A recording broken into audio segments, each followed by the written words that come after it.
Welcome back. Here's what's making headlines today. Pakistan is reportedly set to acquire China's DF-17 hypersonic missiles, featuring a high-speed glide vehicle that can evade missile defenses. This move significantly boosts Pakistan's strategic strike capabilities and enhances its deterrence posture in South Asia. Thailand's move to buy new Gripen fighter jets has once again put Pakistan's DF-17 in the spotlight. Analysts question whether the cost-effective, combat-tested DF-17 could have been a better strategic fit for the Royal Thai Air Force. India has shocked Russia by conditioning its Su-57E fighter purchase on radar replacement. New Delhi insists on swapping the Russian ASA system with its own GAN-based radar to enhance performance and maintain technological control. Pakistan is evaluating Turkey's Havelsan EPATS, a next-gen electronic pilot training system used for KAAN jets.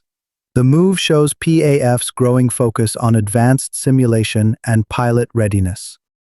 Despite deepening defense ties with China, Pakistan will continue maintaining its F-16 fleet under the U.S. DSCA program, ensuring long-term service and operational balance. You're watching Pakistangeo Defence Update, your front row seat to global defense power shifts. Stay tuned for full headlines. Don't forget to subscribe. Pakistan is now moving to localize production of the Chinese PL-21 long-range air-to-air missile, focusing especially on developing the radar seeker technology domestically. The PL-21 is a next-gen, beyond visual range missile that reportedly exceeds 300 kilometers in strike range. By working to develop the seeker, Pakistan aims to reduce dependency on Chinese imports and gain greater control over targeting technology. This marks a significant step forward for the Pakistan Air Force as it modernizes its missile inventory to counter regional aerial threats. Amid growing regional instability and internal security challenges, Pakistan has accelerated the production of its locally manufactured ARGES grenades. These hand-thrown explosive devices are widely used by infantry, paramilitary, and anti-terror units. Reports indicate that production lines are being expanded under the Ministry of Defense production to meet rising operational demands. The move reflects a broader shift toward tactical preparedness, especially in urban and close-quarters combat scenarios, where grenade deployment remains critical. The Pakistan Navy is upgrading its Jalalat-Class missile boats with a new generation of missile systems and electronic warfare (EW) targeting suites. These coastal patrol vessels, already known for agility and speed, will now feature precision-guided anti-ship missiles and advanced electronic sensors. The upgrade boosts Pakistan's naval deterrence in the Arabian Sea, especially near strategic choke points like Gwadar and Hormuz. With this move, the Navy enhances its coastal defense while embracing network-centric warfare capabilities. The Interceptor 4x4B6 armored vehicle has been officially deployed by the Pakistan Army, primarily for use in urban counterterrorism and convoy protection roles. Designed for high mobility and blast resistance, the B6 features armored glass, reinforced panels, and IED protection systems. It is equipped with turret options and remote-controlled weapon stations for rapid response. This deployment aligns with Pakistan's growing need for urban warfare platforms, especially in volatile areas requiring high maneuverability and troop protection. Iran has claimed the first operational use of its Sejjil solid-fueled missile, reportedly equipped with a submunition payload, in a strike aimed toward Israel. If confirmed, this marks a major leap in Iran's long-range strike capabilities.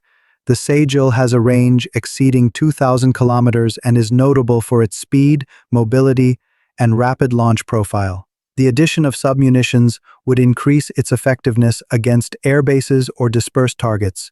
The move heightens concerns across the region and raises questions about evolving missile doctrines.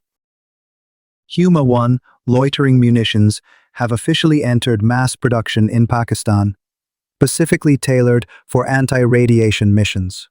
These Kamikaze drones are designed to seek and destroy enemy radar installations, making them a valuable asset in electronic warfare and suppression of enemy air defenses. HUMA-1 carries a precision warhead, features GPS-guided navigation, and offers real-time data links before impact. By shifting to mass production, Pakistan is strengthening its drone warfare capabilities, ensuring rapid deployment in high-threat environments, especially along contested front lines. The Pakistan Air Force has begun integration of new HUD electronic units, also known as HEUs, into the DF-17 Thunder fleet. These units significantly upgrade the aircraft's head-up display systems, enhancing pilot situational awareness, targeting clarity, and response time in high-speed engagements. The new HEU modules are locally supported and compatible with digital avionics, offering seamless integration with radar and weapons systems. This reflects Pakistan's push for avionics modernization and increased self-reliance in combat aircraft electronics. Pakistan Army has inducted the latest UI-HOS 013 model hospital beds into its mobile field medical units. These modern transportable beds are specifically designed for rapid deployment during operations, natural disasters, or border emergencies. Featuring adjustable frames, side-locking systems, and foldable components, the beds meet both ergonomic and military field standards. This move improves frontline medical care and evacuation readiness, aligning with the Army's wider focus on tactical medical support under operational conditions. Thanks for watching. If you found this video informative, please subscribe to our channel for more updates and insights. Like this video to show your support. And don't forget to answer today's question.